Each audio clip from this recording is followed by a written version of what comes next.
Hi guys, good morning. So இது எதுக்கான reading அப்படின்னு சொன்னால், நிறைய பேர் ஃபினான்ஷியல் ஃப்ரீடம் வேணும் அப்படின்னு எதிர்பார்க்குறீங்க. ஸோ ஃபினான்ஷியல் ஃப்ரீடம் அப்படிங்கிறதுக்கு உங்களுக்கு என்னெல்லாம் விஷயம் பிளாக்கேஜாக இருக்குது அப்படிங்கிறது ஃபஸ்ட்டு. அதுக்கு நீங்கள் என்ன ஆக்ஷன் எடுக்கணுங்கிறது செகண்ட் ரோ. ஸோ ஃபஸ்ட்டு உங்களுக்கு என்னெல்லாம் பிளாக்கேஜாக இருக்குது அப்படின்னு சொன்னால், first card ace of wands. Ace of wands இந்த கார்டை பார்த்தா எனக்கு என்ன தோணுது அப்படின்னா, எப்போவுமே உங்கள் பேஷன், வான்ஸ்னா என்ன, ஃபயர் எலிமெண்ட்னா என்ன, பேஷன். அதாவது டேம் பண்ணால் பேஷன், டேம் பண்ணலன்னா ஈகோ. ஸோ அப்போ எப்போவுமே அந்த கற்பனையிலையும் சிந்தனையிலையும் மட்டுமே இருக்கீங்க. எனக்கு இப்படி வாழணும்னு ஆசை இருக்குது, எனக்கு இதுதான் வாழணும்னு ஆசை இருக்குது, இவ்வளோ காசு சம்பாதிக்கணும்னு ஆசை இருக்குது. ஸோ அந்த ஆசை அப்படிங்கிற அந்த உங்களோட பேஷன்லேயே இருக்கீங்களே தவிர, அதை செயல்படுத்துறதுக்கான செயலாக்கம் என்ன அப்படிங்கிறதுல தீவிரத்தன்மை இல்லை, சிந்தனையே இல்லை உங்களுக்கு. கனவு மட்டும் கண்டுறீங்க. கனவு காண்றத ரியாலிட்டிக்கு கொண்டு வரதுக்கு என்ன பண்ணணுங்கிறதுக்கான ஆக்ஷன் இல்லை. ஓகேயா? அது இட்ஸ் அ பிளாக்கேஜ். எப்போவுமே அதுவும் கனவு காணணும், ஆனால் எப்போவுமே கனவுலேயே உட்காந்துருக்க முடியாது இல்லையா? அந்த கனவு இருக்குன்னா அந்த கனவுக்கான ஸ்கெட்சும் போடணும். அதை ரியாலிட்டிக்கு எப்படி கொண்டு வரதுங்கிற ஸ்கெட்ச் போடணும் இல்லையா? அந்த முயற்சியே எடுக்க மாட்டேங்கிறீங்க, அந்த சிந்தனையே இல்லை. நம்ம ஸ்கெட்சு ஃப்ரேம் பண்ணால் தான் அதை எக்ஸிக்யூட் பண்ணி ஆக்ஷன் ஆக்கி அதை செயலாக்கம் பண்ணி ரியாலிட்டி கொண்டு வர முடியுங்கிற சிந்தனையே இல்லை. அதனால கனவு மட்டுமே கண்டுட்ருக்கீங்க. அதனால அது இட்ஸ் அ பிக் பிளாக்கேஜ். அடுத்த கார்டு கிங் ஆஃப் பென்டிகல்ஸ். இந்த கிங் ஆஃப் பென்டிகல்ஸ் பார்த்தா எனக்கு எப்படி தோணுது அப்படின்னா, ஒன்று பேரண்ட்ஸ் வீட்டில் இருக்கீங்க, அப்படி இல்லைன்னு வச்சுக்கோங்களேன் ஹஸ்பண்ட் வீட்டில் இருக்கீங்க, இல்லை பையனாக இருந்தால் அப்பா அம்மா கூட இருக்கீங்க அப்படின்னா, உங்களுக்கு ஏதோ ஒரு விஷயத்துக்கு காசு தேவைப்படுது, கண்டிப்பான முறையில் வேணும்னு நினைக்கிறீங்க. இது காசு இல்லைன்னா இந்த விஷயத்த பண்ணவே முடியாது என்னால், எனக்கு இதை பண்ணணும்னு ஆசை இருக்குது, காசு வேணும் அப்படின்னு தேவைப்படுதுன்னா, எப்படியாவது வீட்டில் அதை சொல்லி மூஞ்சி சுழிச்சு ட்ராமா பண்ணி இதெல்லாம் பண்ணியாச்சும் அவங்க கிட்ட இருந்து காசை வாங்கி நீங்கள் வாழ்கிறதே கிங் ஆஃப் பென்டிகல்ஸ் மாதிரி தான் வாழ்கிறீங்க. அப்போ நீங்கள் சம்பாரிச்சாதான் காசு, எனக்கு செலவு பண்ணுறதுக்கு காசுங்கிற கட்டாயம் உங்களுக்கு இல்லை. இன்னைக்கு நான் சம்பாதிக்கலைன்னா என்னால் நான் ஆசைப்பட்ட இந்த விஷயத்த வாங்கி அனுபவிக்க முடியாது, இல்லை இன்னைக்கு நான் சம்பாதிக்கலைன்னா இந்த மாதம் என் லைஃப்பை நான் ஓட்ட முடியாது அப்படிங்கிற நிர்பந்தமே உங்களுக்கு இல்லை. நீங்கள் இருக்கிறதே ராஜா மாதிரி தான் இருக்கீங்கன்னு வச்சுக்கோங்க. என்ன இருக்கிற வாழ்க்கையில் புகார் சொல்லிக்கிட்டேனாலும், கம்ப்ளைண்ட் பண்ணிக்கிட்டேனாலும், இப்படி பண்ணுறாங்க அப்படி பண்ணுறாங்கன்னு குற்றப்பத்திரிக்கை வாசிச்சுக்கிட்டேனாலும், நீங்கள் ஆசைப்படுறது பூரா உங்கள் கைக்கு வந்துடுது. ஓகே, எனக்கு இவ்வளோ காசு வேணும்னு கேட்டிங்கன்னா திட்டிக்கிட்டேனாலும் கொடுத்துட்றாங்கல்ல. அப்போ நீங்கள் வாழ்கிறதே கிங் ஆஃப் பென்டிகல்ஸ் மாதிரி வாழும்போது ஃபினான்ஷியல் ஃப்ரீடத்தை பற்றி நீங்கள் ஏன் யோசிக்க போகிறீங்க? நான் சம்பாதிக்கணும், எனக்கு காசு வேணும், என் காசில் நான் இவ்வளோ நிறைவு பண்ணிக்கணும், என் ஆசைகளெல்லாம் வாழணும், இது ஏன் நினைக்க போகிறீங்க? எப்படினாலும் என் ஆசையெல்லாம் வாழ்றதுக்கு எனக்கு காசு கிடச்சிடுது, அப்புறம் என்ன பிரச்சனை? அப்படி தான் யோசிப்பீங்க. ஓகேயா? அடுத்தது ace of cups. Ace of cups அப்படிங்கிறதுல எனக்கு என்ன தோணுதுன்னா, ஏசஸ் எல்லாமே கடவுள்கிட்ட இருந்து உங்களுக்கு கிடைக்கிற விஷயம். கப்ஸ் அப்படின்னாலே எமோஷன்ஸோட கலந்த விஷயம். இப்போ இந்த ஏஸ் ஆஃப் கப்ஸ் அப்படிங்கிறது என்னென்னா எமோஷ்னல் ஃபுல்ஃபில்மெண்ட். அப்படியே எமோஷ்னல் ஃபுல்ஃபில்மெண்ட்டுங்கிறது இல்லைன்னா கூட பாதரேஷன் இல்லை எனக்கு அப்படிங்கிறத குறிக்கிறது தான் ஏஸ் ஆஃப் கப்ஸ். அப்போது நீங்கள் எப்போ பார்த்தாலும் ஒரு பிரச்சனை ஏதோ நடக்குது உங்கள் வீட்டில், உங்களுக்கு ஏதோ மனசு ரொம்ப கஷ்டமாக இருக்குது, இல்லை மற்றவங்க ஏதோ உங்களை ஹர்ட் பண்ணிட்டாங்க அப்படின்னா, ஒன்று சாமி கும்பிடும்போது பூஜை அறையில் நின்று எல்லாத்தையும் புலம்பிட்டு வந்துடுறீங்க, இல்லை கோயிலுக்கு போய் சாமிக்கிட்ட எல்லாத்தையும் புலம்பிட்டு வந்துடுறீங்க. அப்படின்னா அந்த புலம்பலோடையே உங்களோட எப்படி சொல்கிறது, இது வேணும் அது வேணுங்கிற அந்த சிந்தனையும் முடிஞ்சு போய் வீட்டுக்கு வந்துடுறீங்க. வீட்டுக்கு வந்ததுக்கப்புறம் என்ன ஆகுது? As usual routine. நான் இதுக்கு அடுத்து என்ன செய்யணும், இனி வீட்டுக்கு வந்த சமையல் செய்யணும், இனி காப்பி போடணும், டீ போடணும், தண்ணி சுடு தண்ணி காய வைக்கணும், இதே தான் இருந்துகிட்டே இருக்கீங்க. அப்படின்னா நீங்கள் ஃபஸ்ட்டு என்ன நினச்சிங்க? ஃபினான்ஷியல் ஃப்ரீடத்தை பற்றி தான் யோசிக்க ஆரம்பிச்சிங்க. அந்த ஃபினான்ஷியல் ஃப்ரீடத்துக்கு யோசிக்க ஆரம்பிச்சு தான் ரொம்ப பாதரேஷன் ஆச்சு. ஃபினான்ஷியல் ஃப்ரீடத்துக்காக தான் நீங்கள் சண்டையே ஆரம்பிச்சிங்க. அந்த சண்டையில் தான் இவ்வளோ டென்ஷன் ஆகிப்போச்சு. அந்த டென்ஷனில் போய் சாமிக்கிட்ட எல்லாத்தையும் புலம்பிட்டு வந்துட்டு இன்றைக்கி அந்த டென்ஷனையே மறந்துட்டு உங்கள் ரொட்டீனை வாழ்ந்துட்டுருக்கீங்க. ஸோ அப்போது இந்த ரொட்டீனு அப்படிங்கிறது உங்களுக்குள்ளே அவ்வளோ டீப்லி உங்கள் பிளட்டு, ஜீனு, மசில் சிஸ்டம் எல்லாத்துலேயும் டீப்லி இன்கிரைண்டாக இருக்குது. ஸோ இதுலேருந்தெல்லாம் முதல்ல வெளியே வாங்க. வெளியே வந்தீங்கன்னா தான் எனக்கான வாழ்க்கை, எனக்கான ஃபினான்ஷியல் ஃப்ரீடம், எனக்கு என்ன தேவை, நான் ஹாப்பியாக இருக்கிறதுக்கு, எமோஷ்னலி ஃபுல்ஃபில்டாக இருக்கிறதுக்கு, ஒரு ரூபா காசுனாலும் நான் சம்பாரிச்சு அதில் வாழணுங்கிற சிந்தனையே உங்களுக்கு பிறக்கும். இப்போ எதுக்குனாலும் உங்களுக்கு கேட்டதும் கிடைச்சிருது.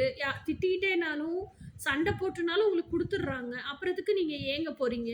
எதுக்குமே ஏங்க போகிறது கிடையாது இல்லையா? ஸோ அதைத்தான் இந்த கார்டு குறிக்குது. ஏஸ் ஆஃப் கப்ஸ் சொல்லுது. அடுத்த கார்டு என்ன? Wheel of fortune. Wheel of fortune அப்படிங்கிறது எதை சொல்லுது அப்படின்னா, வீல் ஆஃப் ஃபார்ச்சூன்ங்கிறது this whole universe conspires to give whatever you want. So அப்போது இப்போ வந்து நீங்கள் கடவுள்கிட்ட போய் புலம்பிட்டு வந்துட்டீங்களா, உங்களுக்கு எதுக்கோ காசு தேவைன்னு நினைக்கிறீங்களா, அவங்க இத்தினூண்டு கனவாக இருக்கும் ஒரு படத்துக்கு போகிறது, அதை போய் சாமிகிட்ட புலம்பிட்டு வர்றீங்க அப்படின்னு வச்சுக்கோங்க. அந்த வீக்கெண்டு உங்கள் ஹஸ்பண்டே படத்தை கூட்டிகிட்டு போனாலும் கூட்டிகிட்டு போயிடுவாங்க. அப்போ நீங்கள் என்னத்தை கடவுள்கிட்ட கேட்குறீங்களோ அதை வந்து பிரபஞ்சத்தை வச்சு ஹோல் யூனிவர்ஸ் கான்ஸ்பயர் பண்ணி அது உங்களுக்கு கொடுக்க தான் செய்யுது. ஓகேயா? அப்போ கொடுக்கும்போது எப்படியோ நீங்கள் ஆசைப்பட்டது நடந்துருது இல்லை. இது எல்லாமே உங்களுக்கு ஃபினான்ஷியல் ஃப்ரீடம் இல்லைன்னு நீங்கள் அவஸ்தைப்படுறீங்கல்ல, அதுக்கான பிளாக்கேஜ் இது பூராமே அதுக்கான பிளாக்கேஜ் தான். ஓகேயா? அப்போது நீங்கள் வந்து சிந்தனையே உங்களுக்கு எப்படி இருக்குன்னா, நீங்கள் ஆசைப்படுறது உங்களுக்கு எப்படியோ நடக்கணும். நீங்கள் சிந்திக்கிறத எப்படி சிந்திக்கலை, நான் சம்பாதிக்கணும், நான் சம்பாரித்த காசில் நான் படத்துக்கு போகணும், நான் ஹாப்பியாக இருக்கணும், இல்லை நான் சம்பாரித்த காசில் என் ஹஸ்பண்டை படத்துக்கு கூட்டிகிட்டு போகணும், அப்படி இல்லை உங்கள் சிந்தனையே. அப்போ உங்கள் சிந்தனை எப்படி இருக்கோ அப்படி தான் பிரபஞ்சமும் வழிவிடுது, அப்படி தான் பிரபஞ்சமும் அமைச்சு தருது. இதை நீங்கள் வந்து உணரணும். அப்போ உங்கள் சிந்தனையை மாற்றி அமைக்காத நீங்கள் தான் உங்கள் பிளாக்கேஜ். அடுத்தது வந்து ஹேங்க்மேன். இந்த ஹேங்க்மேன் எதை குறிக்குது அப்படின்னு சொன்னால், ஃபினான்ஷியல் ஃப்ரீடம் வேணும்னு நினச்சிட்டே இருக்கிறது. எப்பயாவது கஷ்டப்படும் போது, ஹஸ்பண்டை திட்டும் போது, இல்லை ஏதோ ஒரு விஷயம் நடக்கும்போது, உங்களுக்கு நெகட்டிவாக நடக்கும்போது, என் கையிலையும் காசு இருந்தால் என்னையும் 4 பேர் மதிப்பாங்கல்ல அப்படின்னு எல்லாம் புலம்ப வேண்டியது. அதுக்கப்புறம் என்ன பண்ணுறீங்க, எப்படியோ ஒன்று திட்டிட்டுனாலும் அவங்க காசை கொடுத்துட்டு போயிடுறாங்க, இல்லை ஏடிஎம்ல ஜிபேல மாற்றி விட்டுட்டு போயிடுறாங்க. உங்கள் கைக்கு காசு வந்ததுக்கப்புறம் உங்களுக்கு என்ன, நீங்கள் எதுக்காக கேட்டிருந்தீங்களோ அதை செயல்படுத்துக்கிறீங்க, அது ரியாலிட்டிக்கு வந்துடுது, அவ்வளோதான். அப்படியே அதை தொங்கலில் விட்டுடுறீங்க. அதுக்கப்புறம் ஃபினான்ஷியல் ஃப்ரீடத்தை பற்றியே யோசிக்கிறது கிடையாது. இப்படி இருந்தால் ஃபினான்ஷியல் ஃப்ரீடம் எப்படி வரும் உங்ககிட்ட? நீங்கள் எப்படி ஃபினான்ஷியல் ஃப்ரீடத்துக்காகன்னு சிந்திச்சாதான் முதல்ல செயல்பட முடியும். இங்கே சிந்தனையே இல்லை. அப்பப்போ காசு வேணுங்கிறப்ப சண்டை மட்டும்தான் இருக்குது. அது சண்டையை போட்டாலும் அதுக்கப்புறம் காசு கிடச்சிருது. கிடைச்ச காசை வச்சு நீங்கள் என்ன ஆசைப்படுறீங்களோ அதை நடத்திக்கிறீங்க. அப்புறம் ஃபினான்ஷியல் ஃப்ரீடம் எங்கேருந்து வரும்? அப்போ நிலையான மனநிலை, திடமான தீர்மானம், இதை வந்து நான் ரியாலிட்டிக்கு கொண்டு வரணுங்கிற செயலாக்கம், தீவிரத்தன்மை, இது எதுவுமே இல்லை. இதெல்லாம் தான் உங்கள் பிளாக்கேஜ். இதெல்லாம் இருந்துச்சுன்னா மட்டும்தான் உங்களால் ஃபினான்ஷியல் ஃப்ரீடத்துக்கு மூவ் ஆனே ஆக முடியும். நீங்கள் ஃபினான்ஷியல் ஃப்ரீடத்தை பற்றி அப்போதைக்கு அது ஒரு என்ன சொல்கிறது, உங்கள் புலம்பல்ல வண்ணமங்கி புலம்பலாக தான் வச்சுருக்கீங்களே தவிர அதுவே வாழ்க்கையாக நீங்கள் மாற்றிக்கவே இல்லை. அதுவே சிந்தனையாகவே மாற்றிக்கலை. சிந்தனையாக நீங்கள் மாற்றிக்கும் போது தான் செயலாக்கத்துக்கு என்ன பண்ணுறதுன்னு யோசிப்பீங்க. சிந்தனையே அது இல்லை. அப்போதைக்கப்போ 5 நிமிஷம் உங்கள் புலம்பலுக்கு மட்டும்தான் அது இருக்குது. ஓகேயா? ஸோ அதை மாற்றுங்க. அடுத்தது என்ன ஆக்ஷன் எடுக்க போகிறீங்க அப்படிங்கிறது. இது வந்து ace of pentacles. Ace of pentacles எனக்கு என்ன தோணுதுன்னா, இதுக்கு மேலே இருந்தது ஏஸ் ஆஃப் வான்ஸ். எப்போ பார்த்தாலும் கற்பனையிலே இருக்கிறத விட்டுட்டு கடவுள் உங்களுக்குன்னு ஒரு திறமை கொடுத்துருக்காரு. உங்களுக்குன்னு அந்த திறமை தான் உங்கள் கோல்டன் ஆப்பர்ச்சுனிட்டி. ஓகேயா? எப்போவுமே ஒருத்தவங்க எதுக்காக கஷ்டப்படுறாங்களோ அதுக்கான சொல்யூஷனை அவங்க தேடி கண்டுபிடிச்சிட்டாங்க அப்படின்னா அந்த சொல்யூஷனுக்குள்ளே தான் அவங்களுக்கான காசு சம்பாதிக்கிற ஆப்பர்ச்சுனிட்டி கடவுள் வச்சுருப்பார். ஓகேயா? இப்போ நான்லாம் அன்கண்டிஷனல் லவ்வுக்காக ரொம்ப அவசரப்பட்டேன், அதுக்காக தான் ஏங்கினேன், அதை தேடினேன் அப்படின்னா இன்றைக்கி அதை நான் மேனிஃபெஸ்ட் பண்ணிட்டேன் அப்படின்னா என்னோடய லைஃப் பர்பஸே அதுதான். ஸோ அதில் தான் என்னோடய ஏர்னிங் கோல்டன் ஆப்பர்ச்சுனிட்டியே இருக்கேன். லைஃப் பர்பஸை வாழ்ந்து தான் நான் இன்றைக்கி சம்பாதிச்சிட்ருக்கேன். இன்றைக்கி நான் ட்வின் ஃப்ளேம் கோச்சாக இருந்து தான் நான் சம்பாதிக்கிறேன். ஸோ அப்போது எனக்கான அந்த ஃபினான்ஷியல் இண்டிபெண்டன்ஸிங்கிறத நான் உருவாக்கிக்கிட்டேன். ஸோ அந்த மாதிரி எல்லாருக்குமே கடவுள் ஒவ்வொரு கோல்டன் ஆப்பர்ச்சுனிட்டி கொடுத்துருக்காரு. அதுதான் ஏஸ் ஆஃப் பென்டிகிள்ஸ். அது என்னன்னு முதல்ல கண்டுபிடிங்க. அதை கண்டுபிடிச்சிங்கன்னா தான் ஃபினான்ஷியல் ஃப்ரீடத்தை நோக்கி நீங்கள் மூவ் ஆனே ஆக முடியும். இல்லைன்னா ஃபினான்ஷியல் ஃப்ரீடத்தை நோக்கி மூவ் ஆனே ஆக முடியாது. ஓகேயா? அடுத்தது வந்து டவர் மூமெண்ட். இந்த டவர் மூமெண்ட் எனக்கு என்ன தோணுச்சு அப்படின்னா, எப்போ பார்த்தாலும் கிங் ஆஃப் பென்டிகிள்ஸ் மாதிரி நீங்கள் வாழ்கிறத ஸ்டாப் பண்ணுங்கள். காசு கேட்குறீங்க, காசுக்காக சண்டை போடுறீங்க, எல்லாம் பண்ணுறீங்க, அவங்களையே குறை பேசுகிறீங்க. ஆனால் அவங்க காசு கொடுத்துட்றாங்க, திட்டிட்டுனாலும் காசு கொடுத்துட்றாங்க. அந்த காசை வாங்கி ரியாலிட்டி கொண்டு வந்துடுறீங்க. அதை சேஞ்ச் பண்ணுங்க. அந்த பிலீஃப் சிஸ்டத்தையே சேஞ்ச் பண்ணுங்க. எனக்கு காசு வேணும்னா நான் சம்பாதிப்பேன். எனக்கு காசு வேணும்னா அது உற்பத்தி பண்ணி உருவாக்குற யுக்திகளை யோசிப்பேன் அப்படின்னு காயினை ஃப்ளிப் பண்ணுங்க. ஓகேயா? அதாவது நீங்கள் சம்பாரிச்சு கூட அவங்களுக்கு நீங்கள் சர்ப்ரைஸ் கொடுக்கலாம்ல. நீங்கள் எதெல்லாம் கிஃப்ட் பண்ணணும், உங்களுக்கு என்னெல்லாம் கிஃப்ட் வேணும்னு ஆசைப்படுறீங்களோ அந்த கிஃப்ட் எல்லாமே வாங்கி கூட உங்கள் பார்ட்னருக்கு கொடுக்கலாம் தானே. ஸோ ஏன் அந்த காயினை ஃப்ளிப் பண்ணுறதுக்கு யோசிக்கவே மாட்டேங்கிறீங்க? ஸோ அப்போ அந்த டவருங்கிறது என்ன, நீங்கள் ஆல்ரெடி எப்படி இருந்துட்டுருக்கீங்களோ அதை ஃபுல்லாக சடன்னு உடச்சி போட்டுட்டு புதுசாக ஒரு சிஸ்டத்தை க்ரியேட் பண்ணுறதுக்கான ஸ்பேஸை உருவாக்குறது தான் டவர் மொமெண்ட். அப்போது இப்போ வரைக்கும் டிபெண்டன்சிலேயே இருந்துட்டீங்க, ஃபினான்ஷியல் டிபெண்டன்சிலேயே இருந்துட்டீங்க. போதும்ல, இனிமேலாவது அந்த ஃபினான்ஷியல் டிபெண்டன்சிலே இருந்த அந்த விஷயங்களெல்லாம் உடச்சி எறிங்க. ஒரு ஸ்பேஸை க்ரியேட் பண்ணுங்கள். க்ரியேட் பண்ணிவிட்டு ஃபினான்ஷியல் இண்டிபெண்டன்சிக்கு போகணுன்னா நான் தான் ஏர்ன் பண்ணணுங்கிற அந்த ஃபவுண்டேஷனை உருவாக்குங்க. இதெல்லாம் தான் நீங்கள் ஃபினான்ஷியல் இண்டிபெண்டன்சியை நோக்கி ஆக்ஷன் எடுக்கணும். ஓகேயா? அடுத்தது வந்து ஏஸ் ஆஃப் கப்ஸு. இந்த ஏஸ் ஆஃப் கப்ஸில் நீங்கள் என்ன செய்கிறீங்க, போய் உட்காந்து கடவுள்கிட்ட புலம்பிட்டு வந்துட வேண்டியது. புலம்பிட்டு வந்துட்டு அது முடிஞ்சோன்னே அந்த விஷயத்தையே மறந்துட வேண்டியது. அதை விட்டுட்டு 5 of Wandsனா என்ன, thought conflicts. Sit with your self. உங்கள் கூடயே உட்காருங்க, யோசிங்க. நமக்கு ஏன் இவ்வளோ தாட் கான்ஃப்ளிக்ட்ஸ் வருது, நமக்குள்ளே ஏன் இவ்வளோ கன்ஃபியூஷன்ஸ் இருக்குது, ஏன் அந்த கிளாரிட்டி கிடைக்கல, கிளாரிட்டி கிடைக்கிறதுக்கான இன்ஃபர்மேஷன் எங்கே இருக்குது, நம்ம என்ன தெரிஞ்சுக்கணும், நம்ம என்ன எக்ஸ்பீரியன்ஸ் பண்ணணும், இதெல்லாம் யோசிங்க. அப்போ இவ்வளோ தாட் கான்ஃப்ளிக்ட் இருக்குது அப்படின்னா எங்கேயோ ஒரு இடத்துல தெளிவு நிலை பிறக்கணும்ல. அந்த தெளிவு நிலைக்கு நான் என்ன செய்யணும், எதை கேதர் பண்ணணும், என்ன நாலேஜ் கெயின் பண்ணிக்கணும், இதெல்லாம் சிட் வித் யோர் செல்ஸ். என்ன தாட் கான்ஃப்ளிக்ட் இருக்குங்கிறத ஃபஸ்ட்டு பாயிண்ட்டாக எழுதுங்க. இந்தந்த விஷயத்துல எல்லாம் எனக்கு கன்ஃபியூஷன் இருக்குது, இந்தந்த விஷயத்துல எல்லாம் எனக்கு கிளாரிட்டி தேவைப்படுது. உங்களுக்குள்ளேயே நீங்கள் முதல்ல செல்ஃப் டாக்கை கல்டிவேட் பண்ணுங்கள். இதெல்லாம் கல்டிவேட் பண்ணிங்கன்னா தான் உங்களுக்குள்ளேருந்தே ஹையர் செல்ஃப் கிட்டேருந்து உங்களுக்கு பதில் கிடைக்கும். இல்லையா? நீங்கள் என்னென்ன பாயிண்ட் எல்லாம் நோட் பண்ணி வச்சுருக்கீங்களோ இதில் எல்லாம் எனக்கு கன்ஃபியூஷன் இருக்குது, நெட்டில் யூடியூப்பில் போய் பாருங்கள். அதுக்குன்னு 1000 வீடியோஸ் இருக்கும். அந்த நாலேஜ் கெயின் பண்ணுங்கள், கிளாரிட்டி அடைங்க.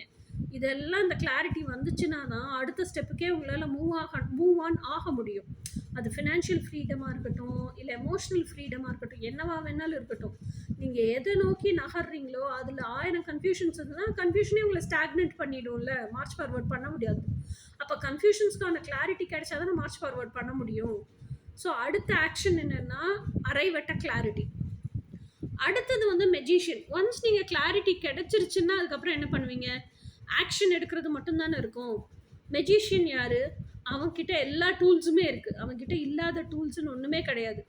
ஆனால் எத்தனை டூல் இருந்தாலும் அவன் என்ன பண்ணுவான், அவனோட மைண்டையே மேஜிக் வாண்டாக கன்வெர்ட் பண்ணி அந்த மேஜிக் வாண்டை தான் பிரபஞ்சத்தோட கனெக்ட் பண்ணி அவனுக்கு வேணுங்கிறதெல்லாம் அந்த மேஜிக் வாண்ட் மூலியமாக எக்ஸ்ப்ரெஸ் பண்ணி எனக்கு இதெல்லாம் வேணும்னு யூனிவர்ஸ் கிட்டேருந்து ஆப்ஜெக்டாக வாங்கி என்ஜாய் பண்ணுவான். அதுக்கு பேர் தானே manifestation. So magician is a manifestation master. So அப்போ அந்த அளவுக்கு உங்கள் தகுதியை நீங்கள் வளர்த்துக்கணும். ஒரு விஷயம் வேணும், எனக்கு ஃபினான்ஷியல் அபண்டன்ஸ் வேணும், ஃபினான்ஷியல் ஸ்டெபிலிட்டி வேணும் அப்படின்னா அதை நான் எப்படி மேனிஃபெஸ்ட் பண்ணுறது, எப்படி பிரபஞ்சத்துக்கிட்ட இருந்து ரிசீவ் பண்ணுறது, அந்தளவுக்கு நான் என்னை எப்படி தகுதிப்படுத்திக்கிறது, அந்தளவுக்கு நான் ஞானத்தை எப்படி வளர்த்துக்கிறது, இது எல்லாமே உங்களை நீங்கள் எலிஜிபிள் பண்ணால் மட்டும்தான் உங்களுக்கு கிடைக்கும். ஸோ அந்தளவுக்கு ரைஸ் யுவர் செல்ஸ் அப். ஓகேயா? இது வந்து அடுத்து எடுக்க வேண்டிய ஆக்ஷன். அதுக்கு அடுத்த ஆக்ஷன் என்னென்னா 4 of Cups. மேலே இருக்கிறது என்ன, ஹேங்டு மேன். எப்போ பார்த்தாலும் அதாவது இந்த பிரச்சனை தீர்ந்து போச்சா, இதோட தீர்ந்து போச்சா, அடுத்து போய் என் வேலையை பார்க்குறேன் அப்படின்னு அடுத்த ரொட்டீன் என்னவோ அதையே தொத்திக்கிட்டு இல்லாமல் இருக்கிற பிரச்சனையை தொங்கலில் விட்டுட்டு போகாமல் சிட் வித் யுவர் ப்ராப்ளம். ஓகேயா? எமோஷ்னலாக பயங்கர டிப்ரெஸிங்காக இருந்தாலும் பரவாயில்ல, அதை யோசிச்சா என்னால் வேறு எந்த வேலையுமே செய்ய முடியலங்கிற அப்படி ஒரு சூழல் இருந்தாலும் பரவாயில்ல. ஆனால் அது எத்தனை நாளைக்கு உள்ளே சுமந்துக்கிட்டே சுற்றிட்டு இருப்பீங்க, இல்லை தொங்கலில் விட்டுட்டே சுற்றிட்டு இருப்பீங்க. திருப்பி ஒரு பிரச்சனைன்னு வரும்போது இது பூரா செயின் ரியாக்ஷன் ஆட்டம் எல்லாமே திருப்பி ட்ரிகர் ஆகும். அதுக்கு சிட் வித் யுவர் செல்ஸ். இந்த பிரச்சனை ஏன் வந்துச்சு, நான் என்ன இன்புட் தப்பாக கொடுத்துட்டேன், நான் ஏன் இவ்வளோ பேத்தட்டிக்காக இருக்கு என் சுச்சுவேஷன், இதெல்லாம் யோசிங்க. அப்போ நான் என்ன சரி பண்ணிக்கணும், என்னையே நான் என்ன கரெக்ட் பண்ணிக்கணும், எந்த இடத்துல தப்பாக போகுது, எதனால் இந்த அளவுக்கு டிப்ரெஸ் ஆகிற அளவுக்கு சூழ்நிலை உருவாகுது, இது எல்லாமே உங்களுக்குள்ளேயே செல்ஃப் கான்வர்சேஷன் பேசுங்க. உங்க ஹையர் செல்ஃப் கிட்ட இருந்து பதில ரிசீவ் பண்ணுங்க. அதாவது செல்ஃப் அனாலிசிஸ் ரிப்போர்ட் எழுதிட்டீங்க அப்படின்னா, உங்கள பத்தி உங்களுக்கே தெரிஞ்சிருச்சு அப்படின்னு சொன்னா, you have to go for self correction mode. அந்த செல்ஃப் கரெக்ஷன் மோட் என்னன்னா, அப்போதைக்கு செஞ்ச மிஸ்டேக் என்னங்கிறத ரியலைஸ் பண்ணிட்டு, அதை எப்படி சரி பண்றதுங்கிறது தெரியணும் நம்பர் 1. நம்பர் 2, அதே மிஸ்டேக்கை நீ வாழ்நாள்ல எப்பவுமே செய்யக்கூடாது அப்படிங்கிற டிட்டர்மினேஷன் இருக்கணும். ஸோ அப்போ செய்யக்கூடாத சூழ்நிலைகளை நான் எப்படி அமைச்சுக்கிறது அப்படிங்கிறதும் உங்களுக்கு தெரியணும். ஸோ இதெல்லாம் தெரிஞ்சதுன்னா, இதெல்லாம் தான் needed action for financial freedom. ஓகேயா? அப்போ பிளாக்கேஜஸ் என்னென்னு தெரிஞ்சிருச்சு. இப்போ என்ன ஆக்ஷன் எடுக்கணுங்கிறதும் தெரிஞ்சிருச்சு. ஸோ இதுதான் நீங்கள் ஃபினான்ஷியல் ஃப்ரீடத்துக்கு மார்ச் ஃபார்வர்ட், அட்லீஸ்ட் நீங்கள் ஒரு அடியாவது முன்னாடி எடுத்து வைக்கணும்ல. மார்ச் ஃபார்வர்ட் பண்ணுறதுக்கான ஒரு கைடன்ஸாக இருக்கும்னு நினைக்கிறேன். ஸோ இதே மாதிரி வேற ஒரு ரீடிங்கில் மீட் பண்ணுவோம். Until then by.